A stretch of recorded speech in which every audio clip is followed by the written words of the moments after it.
शापित रानी। England की राजगद्दी साल 1509 से लेकर 1547 तक राजा हेनरी के हाथ में हुआ करती थी। राजा हेनरी की कई सारी पत्नियां थीं, पर उसे संतान का सुख नहीं था। राजा हेनरी अपने राजगद्दी के वारिस के लिए बेटे की खोज में थे। तभी राजा की पहली पत्नी पेट से हो गई। राजा बहुत खुश हुए।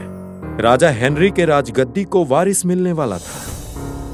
तभी राजा की पत्नी ने एक बेटी को जन्म दिया।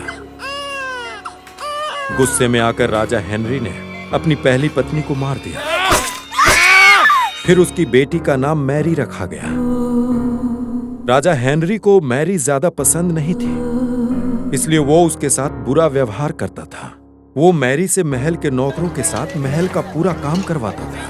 अगर मैरी कुछ कह देती थी तो राजा उसकी ना तो कोई बात मानता था और ना कोई उसका शौक पूरा करता था। सन 1547 में जब राजा हेनरी की मौत हो गई तो प्रजा की इच्छा अनुसार 16वीं शताब्दी के दौरान राजा हेनरी की बेटी मैरी को इंग्लैंड की राजगद्दी दे दी गई। वो इंग्लैंड की रानी बन गई। उस समय इंग्लैंड के हालात कुछ अच्छे नहीं थे। इंग्लैंड कैथोलिक और प्रोटेस्टेंट इन दो धर्मों के बीच में बट गया था। उस समय दोनों धर्मों के लोगों के बीच जंग छिड़ चुकी थी। रानी चाहती थी कि पूरे इंग्लैंड में सिर्फ एक ही धर्म हो, लेकिन लोगों ने उसकी ये बात मानने से साफ इनकार कर दिया था। इससे नाराज होकर रानी मैरी ने उसकी बात न मानने वालों को मौत की सजा दे दी थी। कभी कभी वो ऐसे लोगों को जिंदा भी जलवा देती थी। रानी मैरी की इस क्रूरता की वजह से इंग्लैंड के लोग उससे नफरत करते थे। रानी मैरी की क्रूरता दिन पर दिन बढ़ती ही जा रही थी। अपनी ही कुंवारी जवान दासियों को मारकर वो उनके खून से नहाती भी थी। उसका मानना था कि उनके खून से नहाने पर वो ज्यादा दिनों तक जवान रह सकती है। रानी मैरी की क्रूरता की वजह से इंग्लैंड के लोग उसे एक निर्दयी औरत मानने लगे थे। फिर कुछ सालों बाद रानी मैरी ने शादी कर ली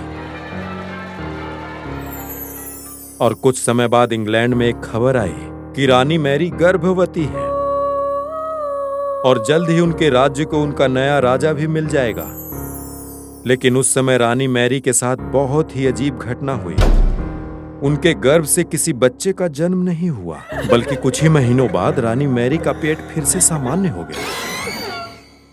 वहां के तांत्रिकों ने अपनी तंत्र विद्या से बताया कि रानी मैरी के गर्भ में कोई बच्चा नहीं, बल्कि एक भूत आकर निवास करता है। जिन लोगों को रानी मैरी ने बड़े जालिम तरीके से मरवाया, उन सभी की आत्माएं एक एक करके रानी मैरी के गर्भ में आकर निवास करती हैं। उन आत्माओं ने रानी मैरी को श्राप दिया था, वो कभी मां नहीं बन पाएगी। जब रानी मैरी के गर्भ में एक बच्चे की जगह एक एक करके भूत आकर निवास करने लगे, तब रानी मैरी ने अपने ऊपर लगे हुए श्राप को तंत्र विद्या से हटवाने की कोशिश की, पर उसकी सारी कोशिशें नाकामयाब हुई। तब जाकर रानी मैरी उन सभी आत्माओं से गिड़गिड़ाते हुए अपने ऊपर दया करने के लिए भीख मांगने लगी। और इस तरह एक दिन अपने कर्मों की सजा भुगत रही रानी मैरी एक बच्चे के लिए तड़पती हुई घुट घुट कर बड़े दुखद अंत को प्राप्त हुई।